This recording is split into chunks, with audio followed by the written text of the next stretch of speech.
Shalom, berakar dalam firman hari yang ke-114, kita akan membaca dari kitab 2 Raja-Raja, pasal 22 dan 23.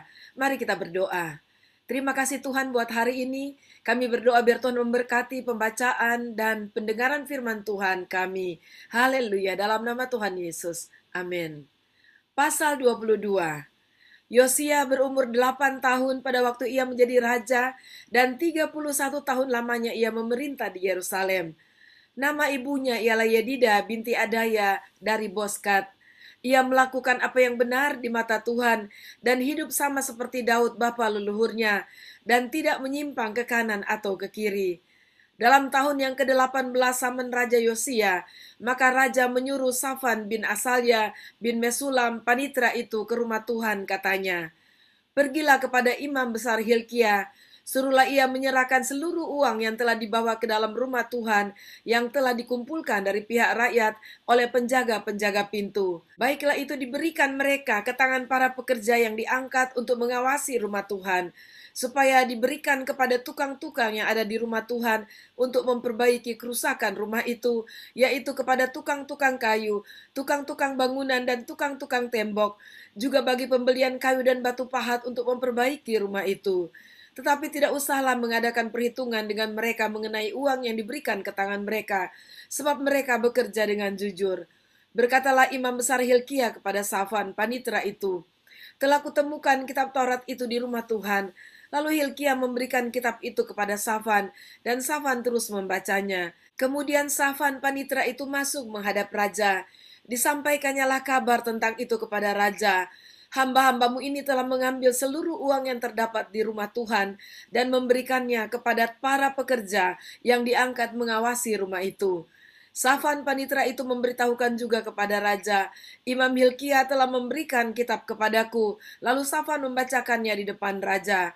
Segera sesudah raja mendengar perkataan kitab Taurat itu, dikoyakkannya pakaiannya. Kemudian raja memberi perintah kepada Imam Hilkia, kepada Ahikam bin Safan, kepada Akbor bin Mika, kepada Safan panitera itu dan kepada Asaya hamba raja, katanya, "Pergilah, mintalah petunjuk Tuhan bagiku, bagi rakyat dan bagi seluruh Yehuda tentang perkataan kitab yang ditemukan ini, sebab hebat kehangatan murka Tuhan yang menyala-nyala terhadap kita, oleh karena nenek moyang kita tidak mendengarkan perkataan kitab ini dengan berbuat tepat seperti yang tertulis di dalamnya."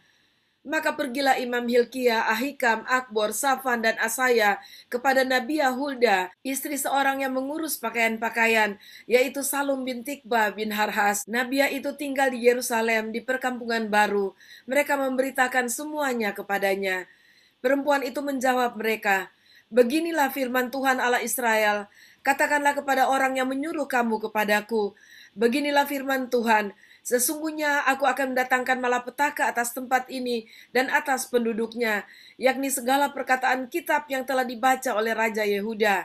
Karena mereka meninggalkan aku dan membakar korban kepada Allah lain dengan maksud menimbulkan sakit hatiku dengan segala pekerjaan tangan mereka. Sebab itu kehangatan murkaku akan bernyala-nyala terhadap tempat ini dengan tidak padam-padam. Tetapi kepada Raja Yehuda yang telah menyuruh kamu untuk meminta petunjuk Tuhan, harus kamu katakan demikian, beginilah firman Tuhan Allah Israel, mengenai perkataan yang telah kau dengar itu, oleh karena engkau sudah menyesal, dan engkau merendahkan diri di hadapan Tuhan pada waktu engkau mendengar hukuman yang kufirmankan terhadap tempat ini dan terhadap penduduknya, bahwa mereka akan mendasyatkan dan menjadi kutuk, dan oleh karena engkau mengoyakkan pakaianmu dan menangis di hadapanku, aku pun telah mendengarnya, demikianlah firman Tuhan. Sebab itu sesungguhnya aku akan mengumpulkan engkau kepada nenek moyangmu, dan engkau akan dikebumikan ke dalam kuburmu dengan damai, dan matamu tidak akan melihat segala malapetaka yang akan kudatangkan atas tempat ini." Lalu mereka menyampaikan jawab itu kepada raja.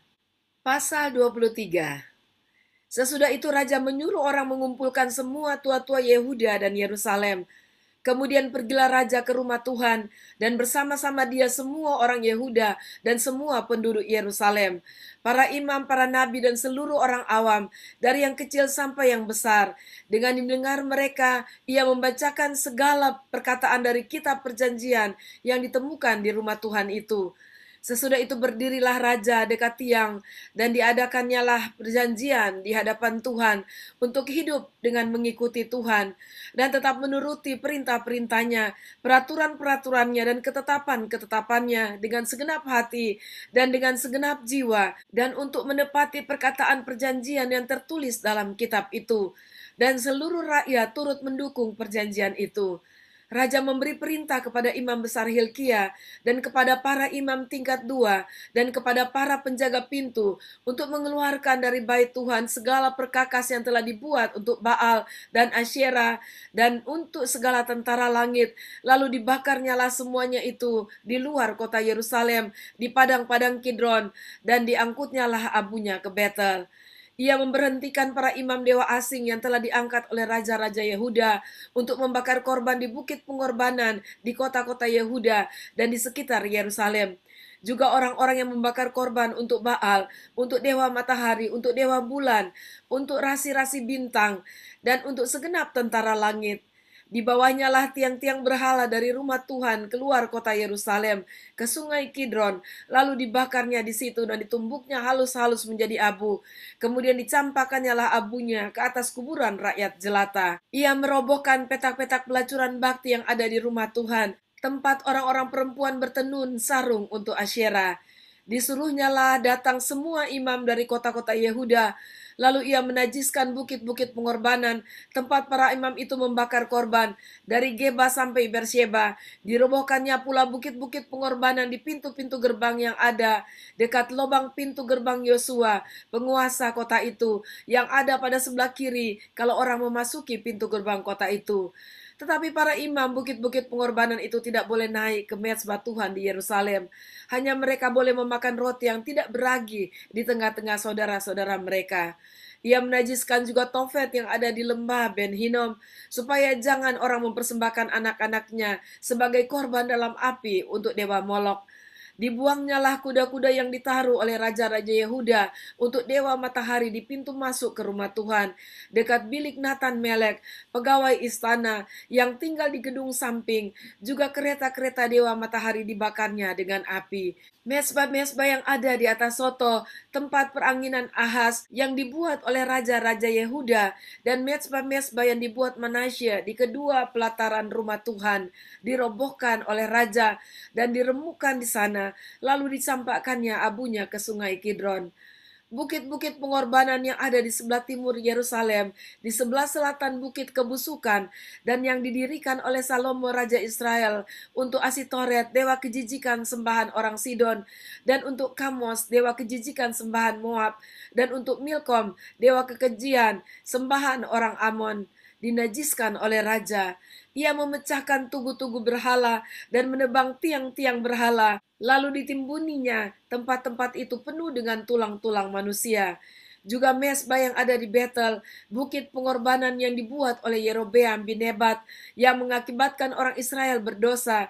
Mesbah dan bukit pengorbanan itu pun dirobohkannya, dan batu-batunya dipecahkannya, lalu ditumbuknya halus-halus menjadi abu, dan dibakarnya lah tiang berhala. Dan ketika Yosia berpaling, dilihatnyalah kuburan-kuburan yang ada di gunung di sana. Lalu menyuruh orang mengambil tulang-tulang dari kuburan-kuburan itu, membakarnya di atas mezbah dan menajiskannya, sesuai dengan firman Tuhan yang telah disuruhkan oleh abdi Allah yang telah menyerukan hal-hal ini. Ia berkata, "Apakah tanda keramat yang kulihat ini?" Lalu orang-orang di kota itu menjawab dia, "Itulah kuburan abdi Allah yang sudah datang dari Yehuda dan yang telah menyerukan segala hal yang telah kau lakukan terhadap mezbah Betel ini." Lalu katanya, "Biarkanlah itu, janganlah ada orang menjamah tulang-tulangnya." Jadi mereka tidak mengganggu tulang-tulangnya dan tulang-tulang nabi yang telah datang dari Samaria itu. Juga segala kuil di bukit-bukit pengorbanan yang di kota-kota Samaria yang dibuat oleh raja-raja Israel untuk menimbulkan sakit hati Tuhan, dijauhkan oleh Yosia, dan dalam hal ini ia bertindak tepat seperti tindakannya di Betel.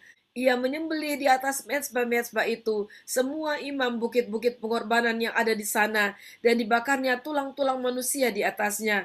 Lalu pulanglah ia ke Yerusalem. Kemudian raja memberi perintah kepada seluruh bangsa itu, "Rayakanlah Paskah bagi Tuhan Allahmu seperti yang tertulis dalam kitab perjanjian ini. Sebab tidak pernah lagi dirayakan Paskah seperti itu sejak zaman para hakim yang memerintah atas Israel dan sepanjang zaman raja-raja Israel dan raja-raja Yehuda. Tetapi barulah dalam tahun ke-18 zaman Raja Yosia, Paskah ini dirayakan bagi Tuhan di Yerusalem. Para pemanggil arwah dan para pemanggil roh peramal, juga terafim, berhala-berhala, dan segala dewa kejijikan yang terlihat di tanah Yehuda dan di Yerusalem, dihapuskan oleh Yosia dengan maksud menepati perkataan Taurat yang tertulis dalam kitab yang telah didapati oleh Imam Hilkia di rumah Tuhan. Sebelum dia, tidak ada raja seperti dia yang berbalik kepada Tuhan dengan segenap hatinya, dengan segenap jiwanya, dan dengan segenap kekuatannya, sesuai dengan segala Taurat Musa. Dan sesudah dia tidak ada bangkit lagi yang seperti dia. Tetapi Tuhan tidak beralih dari murkanya yang sangat bernyala-nyala itu, yang telah bangkit terhadap Yehuda, oleh karena segala sakit hatinya yang ditimbulkan Manasye. Lalu berfirmanlah Tuhan, juga orang Yehuda akan kujauhkan dari hadapanku seperti aku menjauhkan orang Israel. Dan aku akan membuang kota yang kupilih ini, yakni Yerusalem dan rumah ini. Walaupun aku telah berfirman tentangnya, namaku akan tinggal di sana.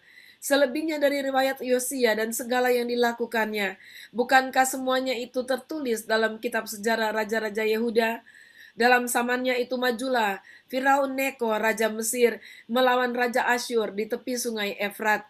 Raja Yosia pergi menghadapi dia, tetapi Firaun membunuhnya di Megido segera sesudah ia melihatnya.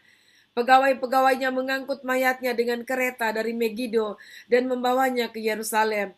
Kemudian mereka menguburkannya dalam kuburnya sendiri. Maka rakyat negeri itu menjemput Yoahas, anak Yosia, mengurapi dia dan mengangkat dia menjadi raja menggantikan ayahnya. Yoahas berumur 23 tahun pada waktu ia menjadi raja, dan 3 bulan lamanya ia memerintah di Yerusalem. Nama ibunya ialah Hamutal binti Yeremia dari Libna. Ia melakukan apa yang jahat di mata Tuhan, tepat seperti yang dilakukan oleh nenek moyangnya. Firaun Neko mengurung dia di Riplah, di tanah Hamat, supaya jangan ia memerintah di Yerusalem. Lagi Firaun membebankan kepada negeri itu denda sebesar 100 talenta perak dan 10 talenta emas. Firaun Neko mengangkat Elyakim anak Yosia menjadi raja menggantikan Yosia ayahnya dan menukar namanya dengan Yoyakim. Tetapi Yoahas dibawanya. Yoahas tiba di Mesir dan mati di sana. Yoyakim memberi emas dan perak itu kepada Firaun, tetapi ia menarik pajak dari negeri supaya dapat memberi uang itu sesuai dengan titah Firaun. Ia menagih emas dan perak itu dari rakyat negeri, dari setiap orang menurut jumlah ketetapan pajaknya untuk memberikan kepada Firaun Neko. Yoyakim berumur 25 tahun pada waktu ia menjadi raja, dan 11 tahun lamanya ia memerintah di Yerusalem. Nama ibunya ialah Sebuda binti Bedaya dari rumah. Ia melakukan apa yang jahat di mata Tuhan, tepat seperti yang dilakukan oleh nenek moyangnya. Demikianlah pembacaan dan pendengaran firman kita pada hari ini. Kita bersyukur melihat apa yang Tuhan buat dan Tuhan lakukan melalui Raja Yosia. Karena Raja Yosia melakukan apa yang benar di mata Tuhan dan berpaut kepada Tuhan dengan segenap hatinya dan segenap kekuatannya dan segenap hidupnya. Tuhan sungguh berkenan atas apa yang dilakukan Yosia, membersihkan Yehuda dari berbagai penyembahan berhala dan juga pelacuran bakti yang selama raja-raja sebelumnya dilakukan. Dan pada zaman Yosias, perayaan Paskah dilaksanakan di Yerusalem. Sesudah kematian Raja Yosia, kedua anaknya menjadi raja yaitu Yoahas dan Yoyakim. Tetapi keduanya melakukan apa yang jahat di mata Tuhan. Kita akan membaca selanjutnya di akhir dari kitab 2 Raja-Raja ini dan merupakan akhir dari kerajaan Yehuda karena mereka akan masuk kepada masa pembuangan. Mari kita berdoa. Terima kasih Tuhan, kami sudah belajar dari apa yang sudah kami baca dan dengar ya Tuhan, bahwa apa yang sudah dilakukan oleh manusia itu selalu berdampak kepada kehidupan selanjutnya. Tuhan, kami ingin biarlah Tuhan tolong kami agar kami tetap seperti apa yang Engkau kehendaki, menjadi orang yang takut akan Engkau, menjadi umat Tuhan yang setia kepada Engkau dan hidup benar. Terima kasih Bapa di surga, terpujilah Engkau dalam nama Tuhan Yesus. Amin. Sampai jumpa besok, Tuhan Yesus memberkati.